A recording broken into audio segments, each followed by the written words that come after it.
Actually এটা আজকের আন্দোলন না, আমরা বহু বছর ধরে আমাদের একটাই দাবি ছিল জাতীয়করণ।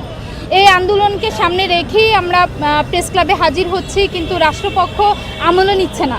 কিন্তু গত আপনার আগস্টের 13 তারিখে আমরা প্রেস ক্লাবে হাজির হয়েছিলাম আমাদের বাড়ি ভাড়া সরকারি নিয়মে এবং চিকিৎসা ভাতা সরকারি নিয়মে দেওয়ার জন্য। তো সেদিন আমাদের এক প্রতিনিধি টিমকে মন্ত্রণালয়ে ডাকা হয় সচিবালয়ে। তো সেইখানে টিম যাওয়ার পরে ওনারা বললো যে ঠিক আছে, আপনাদের দাবিটা আমরা দেখব, আপনারা 20%-এ কত আসে আপনারা ক্যালকুলেশন করেন। 20% বলতে এখানে আমরা সরকারি নিয়মেই চেয়েছিলাম, তখন তারা বললো যে 45% দেওয়া আমাদের পক্ষে এখন সম্ভব না, পসিবল না। তখন আমরা তো শিক্ষক, মানবতার ফেরিওয়ালা, আমরা বলছি ঠিক আছে, দেশের এই নাজুক অবস্থায় আমরা 20% যদি আমাদেরকে দেন হয়ে যাবে। সেই ক্ষেত্রে আমরা গত 1 মাস ধরে ক্যালকুলেশন করে আপনার মাউসিতে, তারপরে হচ্ছে অর্থ মন্ত্রণালয়ে সেই ক্যালকুলেশন পাঠানো হয় 20%-এ কত আসে। হঠাৎ করে 5ই অক্টোবর বিশ্ব শিক্ষক দিবসে তারা একটা প্রজ্ঞাপন জারি করে 1000 থেকে 1500 টাকা অর্থাৎ 500 টাকা বৃদ্ধি করে।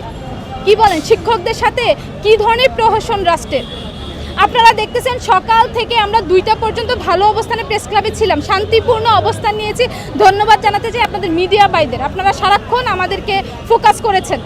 কিন্তু 2টার পরে পুলিশ আমাদের উপরে আপনারা দেখেছেন সাউন্ড গ্রেনেড, জল কামান, লাঠিচার্জ সব কিছুই তারা করেছে, ছত্রভঙ্গ করেছে। তারপরেও আমাদের শিক্ষক সমাজ আপ্রাণ চেষ্টা করেছে ওইখানে লড়াই করার, কিন্তু আমরা তো নিরীহ, আমাদের হাতে লাঠি সোটা কিছুই আমরা নিয়ে আসতে পারবো না।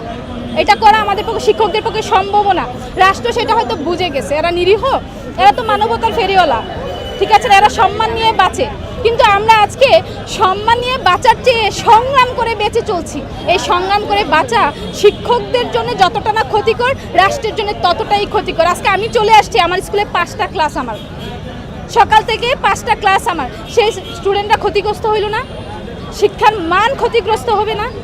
কারণ আমার মাথায় টেনশন থাকে, আমার অর্থনৈতিক দৈন্যদশায় আমার কিভাবে পরিবারকে চালাবো, কিভাবে আমার সন্তানকে চালাবো, সেইটা নিয়ে আমি কিভাবে শিক্ষা নিয়ে গবেষণা করব।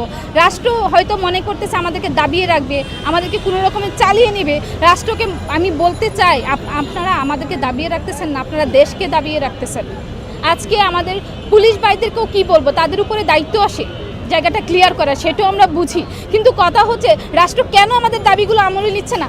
তারা আমাদেরকে যুক্তি দেখাক 1500 টাকায় কোথায় বাড়ি ভাড়া পাওয়া যায়। আমি NTRC এর নিয়োগ, আমার নিয়োগ হয় 500, 700, 800 কিলোমিটার, 1000 কিলোমিটার দূরে, সেখানে 1500 টাকায় বাড়ি ভাড়া আজকাল আছে। আপনি যদি প্রত্যন্ত গ্রামেও যান, সেইখানেও 4 থেকে 5000 টাকার নিচে বাড়ি ভাড়া নাই।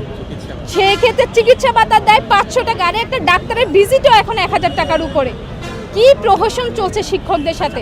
সংশ্লিষ্ট দপ্তর তো এখানে আসেনি, আমাদের প্রতিনিধির টিম সেখানে গিয়েছিল, হয়তো সেখান থেকে পজিটিভ কোনো রেসপন্স পাইনি, সেজন্যই আমাদের অবস্থান কর্মসূচি এখনও চালু রয়েছে। হয়তো বিকেলের দিকে বা সন্ধ্যার দিকে আমাদের নেতৃবৃন্দ পরবর্তী কর্মসূচি ঘোষণা করবে। আমি সাধারণ শিক্ষক হিসেবে বলতে চাই যে আমরা প্রজ্ঞাপন না পাওয়া পর্যন্ত মাঠ ছাড়ছি না, রাজপথেই আমরা থাকবো। যদিও জানি শিক্ষা ক্ষতিগ্রস্ত হবে, আমার শিক্ষার্থী ক্ষতিগ্রস্ত হবে, আমরা চাই আমাদের ক্লাসে ফিরিয়ে যেতে, রাষ্ট্র আমাদের ক্লাসে ফিরিয়ে নিয়ে যাক, না হয় স্কুলে তালা ঝুলবে, কারণ এটা করতে আমরা বাধ্য। আহত তো অবশ্যই হয়েছে, কারণ আমার শিক্ষক মোবাইল কেড়ে নেওয়া হয়েছে, আমাদের শিক্ষক রাস্তায় শুয়ে আছে, জল কামান করেছে, গ্রেনেডের ধোঁয়া কতটা বিষাক্ত হয় আপনারা জানেন ওইখানে। এখন আমরা তো ওইখানে যেতেই পাচ্ছি না, যে আমার ভাইদের বোনদের যে খবর নিব সেখানে তো ভিড়তেই পাচ্ছি না, হয়তো সন্ধ্যার দিকে সব খবরই চলে আসবে।